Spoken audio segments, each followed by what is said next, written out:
اور ایسی سی یہ کہانیاں سنائیں گے کہ جی بزرگ جناب وہ فجر کی نماز مکہ شریف پڑھتے تھے، ظہر مدینہ شریف، عصر جا کے بیت المقدس، پھر اگے پھر بغداد اجمیر بھی شروع ہو جاندے نے۔ حضرت شاہ نقشبند بخاری علیہ رحمہ نقشبندیوں کے امام ہیں۔ آپ کابل میں تشریف لائے تو بادشاہ کے گھر میں کام کرنے والی ایک خاتون آپ سے روحانی نسبت قائم کر لیتی ہے۔ جو اس کی ہم منصب تھیں انہوں نے اس سے حسد کیا اور بادشاہ کے گھر کا زیور چوری کر کے اس پر الزام دھر دیا اور گواہیاں بھی دے دی۔ بادشاہ کو بڑا غصہ آیا، اس نے کوئی بات سنے بغیر کہا کہ اس کو لے جاؤ اور محل کی چھت سے اوپر گرا دو۔ خیر اس کو چھت پہ لے گئے، جب پھینکنے لگے تو اس کے دل میں خیال آیا، وہ کسی نے بتایا تھا کہ اوکھے ویلے بزرگ کام آتے ہیں۔ دیکھیں اوکھے ویلے بزرگ کام آندے نے، او کہانی باز، اس سے بڑھ کر اوکھا ویلا ہو کیا سکتا ہے؟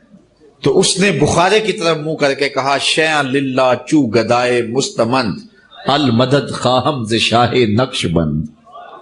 کی باتیں ہم پھر کمپیریزن تو ظاہر قرآن و سنت سے ہی کروائیں گے نا۔ اور اتنے میں جلاد نے پیچھے سے دھکا دے دیا۔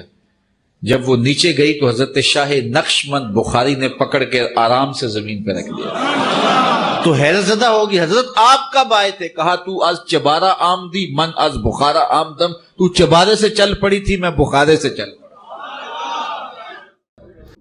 کہ میں جناب بخارے سے چلا تھا، تو چبارے تو چلی خدا میں تے نہر والے پل تے آ کے ملے اسی، بات ہے کرنے والی۔ ہمارا معصومانہ سوال ہے کہ نبی الاسلام جتنا عرصہ مکہ شریف رہے ہیں، کبھی آپ نے مدینہ میں نماز پڑھی ہے؟ یا مدینہ شریف رہے ہیں تو آپ نے مکہ شریف جا کے نماز پڑھی ہے کسی صحابی نے؟ الٹا صحیح مسلم میں آتا ہے، مشکات کے اندر بھی موجود ہے، بنو سلمہ نے مدینہ شریف میں شفٹ ہونے کا ارادہ کیا۔ وہ گاؤں سے دور سے آتے تھے، نماز میں ان کو تردد تھا، سفر کرتے تھے۔ نبی الاسلام نے جب چوراہے پہ ان کو دیکھا، پوچھا تو ان کا یا رسول اللہ ہم مسجد کے قریب شفٹ ہونا چاہتے ہیں۔ تو آپ نے فرمایا تم جتنے قدم چل کے آتے ہو نا اتنا ثواب لکھا جاتا ہے۔ تو انہوں نے مدینہ شریف شہر میں شفٹ ہونے کا ارادہ ترک کر دیا۔ حضور نے ان کو یہ نہیں کہا کہ تم اڑ کے آ جانا، کیونکہ تمہارے قدموں کی جو خاک ہے نا، ہاں جی، وہ تمہارے گھوڑے کے نتنوں میں جو لگے گی نا، اس کو بھی کوئی غوث کتب ابدال نہیں پہنچ سکتا۔ اور یہاں پہ جناب غوث کتب ابدال جو ہے وہ اڑا کریں گے اور مریدنیوں کو کیچ کریں گے، جی، غیر محرم مریدنیوں کو۔ حضرت امیر حمزہ کا جب مسئلہ ہو رہا تھا احد کے میدان میں، اس میں نبی علیہ السلام نے تو کوئی ایسا معاملہ نہیں ان کے ساتھ کیا کہ ان کی حفاظت فرمائی ہو۔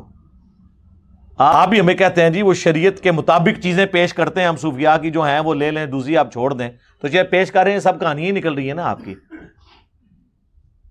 کس کس قسم کی چیزیں آپ نے جو ہے وہ بزرگوں کی طرف منسوب کی ہیں۔ چلیں ہم بزرگوں کو ایک ٹن حسن ظن رکھتے ہوئے بینیفٹ آف ڈاؤٹ دیتے ہیں کہ انہوں نے یہ نہیں کہا ہوگا یا ان کی کتابوں میں کسی نے ڈال دیا ہوگا، لیکن آپ لوگ تو ان کی طرف یہ کہانیاں منسوب کر رہے ہیں نا، تو ہمیں پھر یہ حق پہنچتا ہے کہ ہم آپ لوگوں کا اس اعتبار سے رد کریں۔